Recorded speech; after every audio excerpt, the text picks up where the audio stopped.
बिस्मिल्लाहिर्रहमानिर्रहीम। आज हम फिज़िक्स 9 चैप्टर नंबर 13 के शॉर्ट रिस्पांस क्वेश्चन जो है वो डिस्कस करेंगे। तो सबसे पहले अगर हमारे चैनल पे नए हैं तो चैनल सब्सक्राइब कर लें और बेल आइकन को प्रेस करें ताकि हर नए आने वाली वीडियो आपको मिल सके। फर्स्ट क्वेश्चन देखते हैं जी। When a motorcyclist hit a stationary car, he may fly off the motorcycle and driver in the car may get neck injury. Explain. देखोगे ये जो नीचे साइकिलिस्ट शो किया गया कि मोटरसाइकिलिस्ट ये अब जब इस कार को हिट करता है तो अब वो पूछ रहा है कि ये जो मोटरसाइकिलिस्ट है ये मे भी यहाँ से उड़ के आगे की तरफ चला जाए और जो ड्राइवर गाड़ी के अंदर है उसको नेक इंजरी हो जाए, उसकी गर्दन को जो है ना इंजर हो जाए। तो ये कैसे हो सकता है? तो बेसिकली ये हमारे पास है ड्यू टू इनर्शिया की वजह से है। अब जब मोटरसाइकिलिस्ट जो है ये जो नीचे डायग्राम में ये जब हिट करेगा कार को तो ये मोटरसाइकिल जो रेस्ट पे आ जाएगा, लेकिन जो ऊपर पर्सन है ये अपनी मोशन कंटिन्यू करेगा इनर्शिया की वजह से, और इसकी वजह से क्या होगा कि ये आगे फॉरवर्ड जाके फॉल करेगा। अब जो गाड़ी के अंदर ड्राइवर है, अब गाड़ी रेस्ट पे थी तो ड्राइवर जो है वो भी रेस्ट पे था, लेकिन जो ही मोटरसाइकिल उसको हिट करेगा तो गाड़ी आगे की तरफ जाएगी और जो पर्सन होगा जो इसके अंदर बैठा हुआ है पर्सन है तो इसकी नेक जो होगी वो पीछे की तरफ बैकवर्ड मूव करेगी। तो इस तरह क्या होगा कि इसको नेक इंजरी हो सकती है। Next question is in autumn when you shake a branch the leaves gate detached, why does this happen? कि ऑटम के अंदर अगर आप जो है ना ये ब्रांच वगैरह को शेक करते हो, ये ट्री मैंने शो किया, इसकी अगर ब्रांचेस को शेक करें तो क्या होता है कि इससे लीव्स जो है वो डिटैच हो जाते हैं, लीव्स जो है वो अलग होकर गिर जाते हैं। इसकी क्या रीज़न है? तो बेसिकली इसकी रीज़न वही इनर्शिया ही है कि इनर्शिया की वजह से ऐसे होता है कि जब आप जब आप ब्रांच को मूव कराते हो तो क्या होता है, the leaves gate detach because when tree is forcefully shaken the branch of the tree comes in motion. कि ब्रांच जो होगी वो मोशन में आएगी, लेकिन जो लीव्स हैं they try to keep their state of rest, वो अपनी स्टेट ऑफ रेस्ट में रहने की कोशिश करेंगे इनर्शिया की वजह से, और इसकी वजह से क्या होता है कि leaves get separated from the branch, कि लीव्स जो होते हैं वो ब्रांच से अलग होकर नीचे की तरफ गिर जाते हैं। उसके बाद नेक्स्ट क्वेश्चन है why it is not safe to apply the brake on the front wheel of the bicycle? अब ये भी बेसिकली इनर्शिया की वजह से होता है। देखें ये बाइसाइकिल के अंदर एक पर्सन जा रहा है, अगर ये फ्रंट व्हील पे ब्रेक अप्लाई करता है तो क्या होगा कि इसका जो वेट होगा ये आगे की तरफ शिफ्ट होगा और ये क्या होगा कि आगे की तरफ जो है ना वो फॉल करेगा। तो it is not safe because when the brakes are applied on the front wheel the front tyre may get lock, कि फ्रंट टायर लॉक हो जाता है and stop, but the body and the bicycle want to continue their motion. तो वो जो person है वो और साइकिल अपनी मोशन कंटिन्यू करेंगे due to the inertia, then their weight is being shifted toward the front wheel. तो बंदा आगे की तरफ जब आएगा तो उसका वेट आगे की तरफ शिफ्ट हो जाएगा। So then the person and the bicycle topple over, कि ये जो है ना पर्सन और बाइसाइकिल जो होंगे वो टॉपल ओवर हो जाएंगे, यानी कि उलट हो जाएगा, आगे की तरफ ये पर्सन जो है वो फॉल करेगा। उसके बाद नेक्स्ट क्वेश्चन है deduce first law of motion from second law.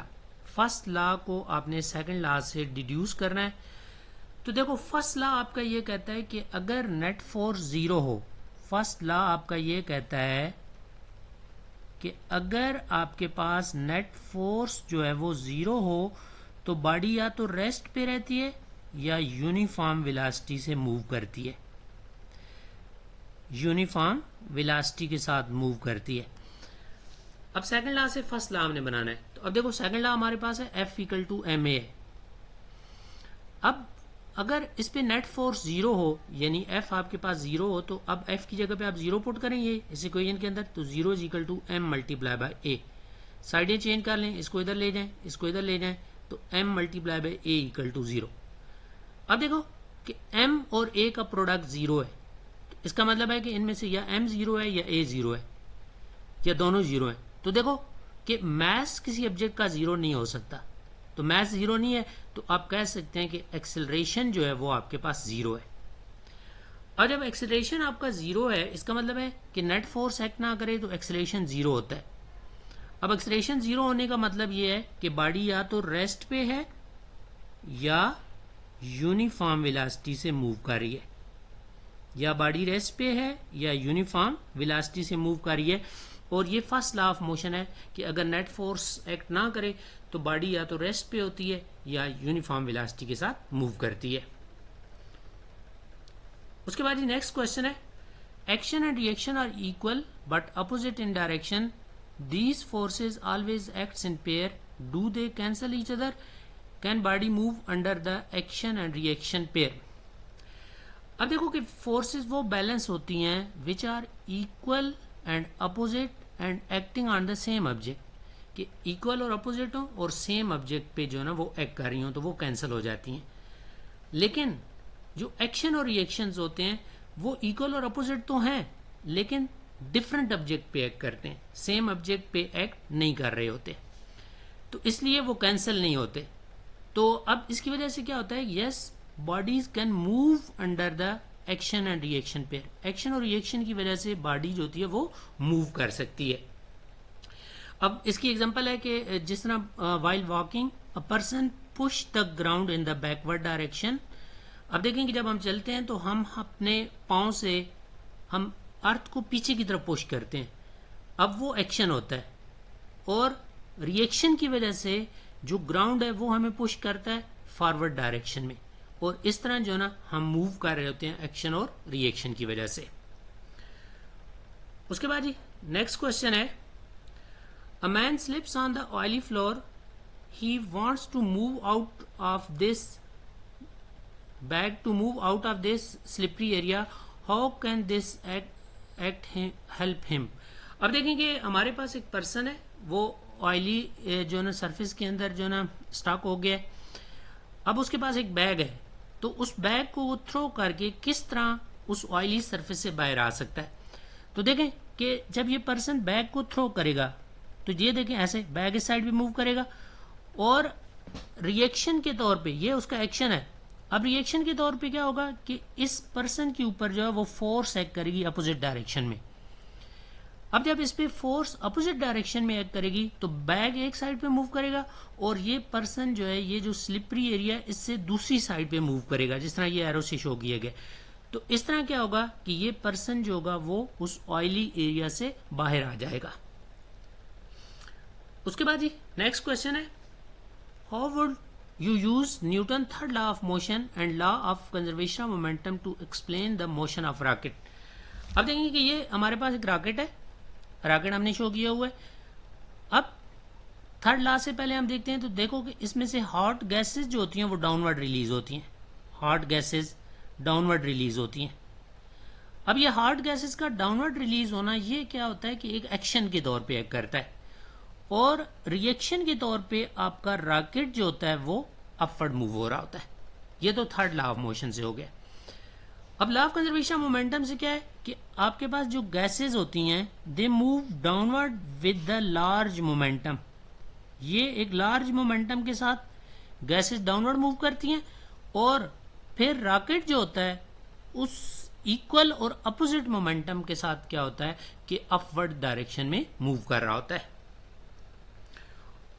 उसके बाद नेक्स्ट क्वेश्चन है, why are the batsman gloves padded with the foam. ये देखें कि जो नीचे बैट्समैन शो किया गया, तो इसके लिए जो ग्लव्स हैं ये पैडेड हैं, इनके अंदर फोम सी लगी होती है। तो ये क्यों फोम लगी होती है, तो बेसिकली ये इसलिए होती है कि उसको इंजरी से प्रोटेक्ट करने के लिए, इंजर वगैरह होने से बचाने के लिए यूज होती है। हमें पता है कि फोर्स जो होती है उसका फार्मूला है delta P over delta T. तो यहाँ से हम लिख सकते हैं कि फोर्स जो है वो इन्वर्सली प्रोपोर्शन है टाइम ऑफ इम्पैक्ट के, कि टाइम जिस दौरान इसके ऊपर बॉल जो ना अगर इसके हैंड को लगेगी तो ये टाइम है। अब अगर टाइम इसमें देखें फोर्स और टाइम का इन्वर्स रिलेशन है, अगर टाइम शॉर्ट होगा तो फोर्स लार्ज हो जाती है, और अगर टाइम लार्ज होगा तो फोर्स जो होती है वो स्मॉल हो जाती है। अब जो फोम की वजह से क्या होता है कि टाइम ऑफ इम्पैक्ट जो होता है वो इंक्रीज होता है, कि आपके बाल जब इसको हिट करती है ग्लव्स को तो वो आहिस्ता से स्लो होती है, टाइम थोड़ा सा लेती है, फिर जाके स्टॉप होती है। और जब टाइम ज़्यादा होता है तो फिर उस केस में क्या होता है, इस फार्मूले के अकॉर्डिंगली फोर्स जो होती है वो डिक्रीज होती है और इस तरह ये सेव करती है उसको इंजरी से। उसके बाद नेक्स्ट क्वेश्चन है, where will your weight will be greater, near to earth और the moon, what about the mass. अब देखेंगे जो वेट का फार्मूला होता है W is equal to mg। अब जो वेट होता है वो वैल्यू ऑफ g पे डिपेंड करता है। अब अर्थ के लिए अगर g की वैल्यू हम देखें तो अर्थ के लिए हमारे पास g की वैल्यू 9.8 मीटर पर सेकंड स्क्वायर है।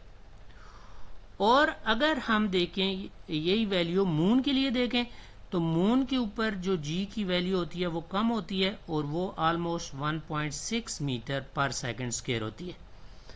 तो अब देखें कि मून पे g की वैल्यू कम है और अर्थ पे जो g की वैल्यू वो ज़्यादा है, तो इसलिए अर्थ पे जो है वो वेट ज़्यादा होगा और मून पे जो वेट होगा वो कम होगा। उसके बाद मैसेज के बारे में बताना है। तो अब देखो कि मैस जो होता है वो डिपेंड नहीं करता वैल्यू ऑफ जी पे। तो अब मैस जब डिपेंड नहीं करता वैल्यू ऑफ जी पे तो इसलिए क्या होता है कि मैस जो होता है वो सेम रहता है, अर्थ के ऊपर भी वही मैस होगा और मून के ऊपर भी वही मैस होगा। उसके बाद नेक्स्ट क्वेश्चन है, when Ronaldo kick the ball at the highest point the ball and the earth both attracts each other with the same magnitude of the force, why the ball move downward toward the earth। देखो कि ऐसे बाल को जब kick लगाए, ये बाल है, नीचे हम ये अर्थ को शो करते हैं, तो अब जब बॉल हाईएस्ट पॉइंट पे है तो बॉल जो है वो अर्थ को अट्रैक्ट कर रहा है, अर्थ जो होती है वो बाल को भी अट्रैक्ट कर रही है। अच्छा, अब होता है क्या है कि जो अर्थ है, जो बॉल है, इसका मैस कम है। अब जब इसका मैस कम है तो ये क्या करता है, अर्थ की अट्रैक्शन की वजह से डाउनवर्ड आ जाता है। लेकिन अर्थ का मैस बहुत ज़्यादा है, अर्थ का मैस ज़्यादा होने की वजह से क्या होता है कि अर्थ जो होती है वो अपवर्ड मूव नहीं कर सकती, बॉल की अट्रैक्शन की वजह से अर्थ जो होती है वो अपवर्ड मूव नहीं करती, क्योंकि अर्थ का मैस जो होता है वो बहुत ज़्यादा होता है। तो ये हमारे थे 60 क्वेश्चन से इस चैप्टर के। तो उम्मीद है आपको समझ आए होंगे। तो अगर आपको समझ आए हैं तो हमारे चैनल को लाइक करें, सब्सक्राइब करें और अपने दोस्तों के साथ शेयर करें ताकि उनको भी ये टॉपिक समझ आ सके। ओके जी, अल्लाह हाफिज़।